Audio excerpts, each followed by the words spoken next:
President Goodluck Jonathan, thank you very much for joining me from Davos. Thank you.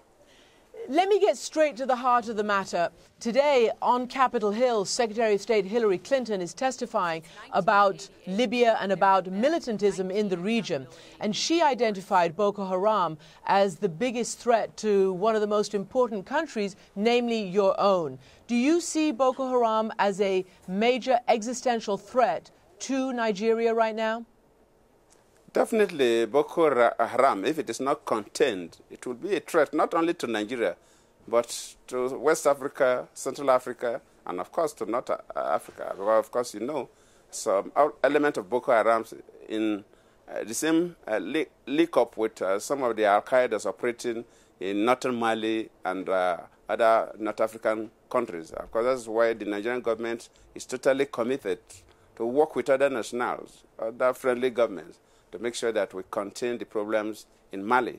Because, as you rightly said, the issue of Libya tried to create more problems in the sub-region. Because when Gaddafi was dethroned and a number of fighters looted the weapons, these weapons enter into the hands of non-state actors, and they are being used for criminal activities. We have seen what has happened. You mentioned Mali, you mentioned Algeria.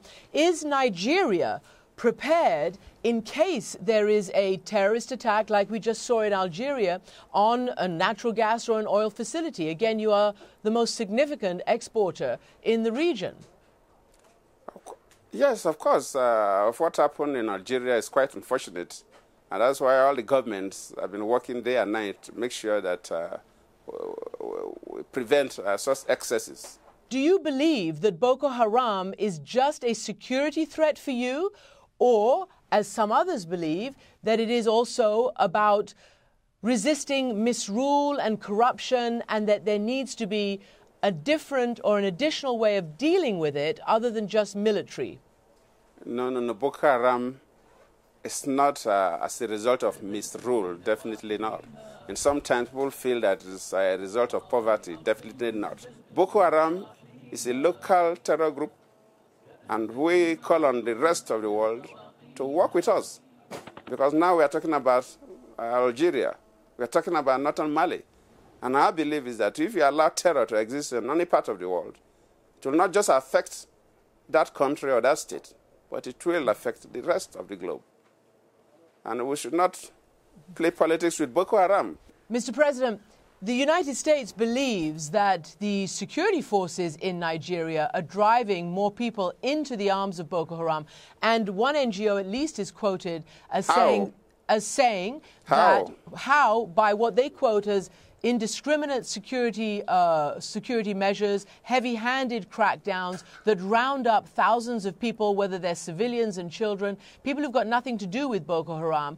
And they're also saying that the police, like in the last year or so, have killed more people than Boko Haram has. So my question is, do you admit that there is a problem in the security dealing with it?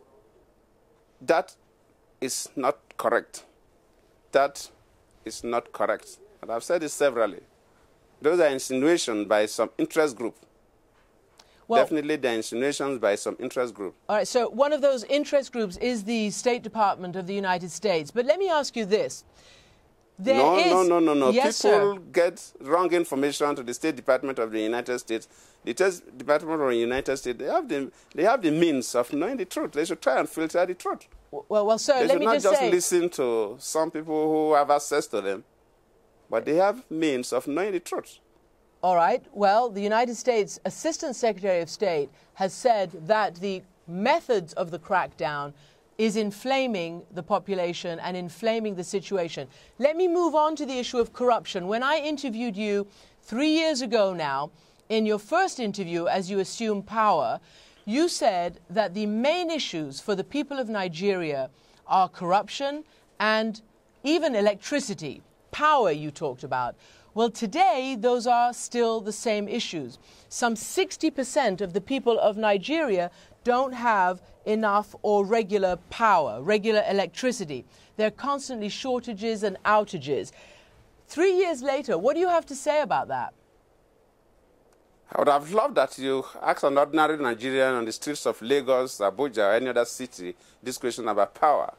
That is one area that Nigerians are quite pleased with the government, that our commitment to improve power is working.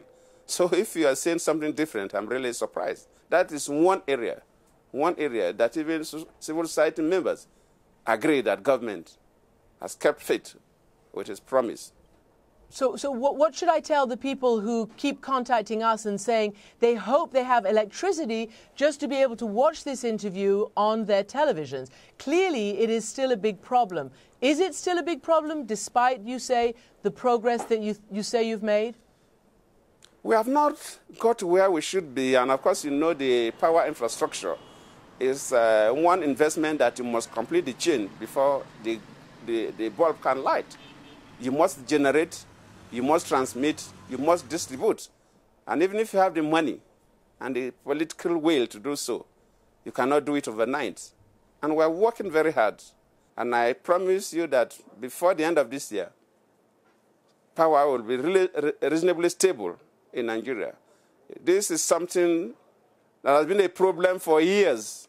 So you cannot correct it overnight. It takes time, even if you have the money. I'm sure that'll be a relief. Obviously, you do sit atop massive reserves of natural gas.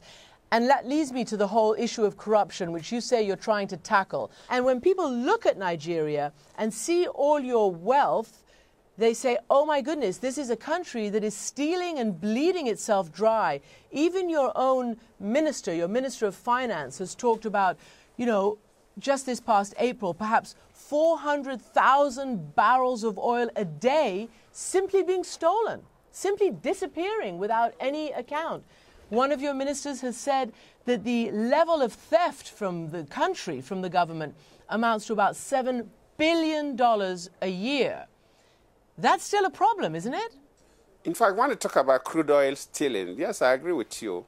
Frankly speaking, we want the international community to support Nigeria, because this stolen crude is being bought by refineries abroad, and they know the crude oil was stolen. The world must condemn what is wrong. The stolen crude is refined abroad. It's not refined in Nigeria. President Goodluck Jonathan, thank you very much for joining me. Thank you.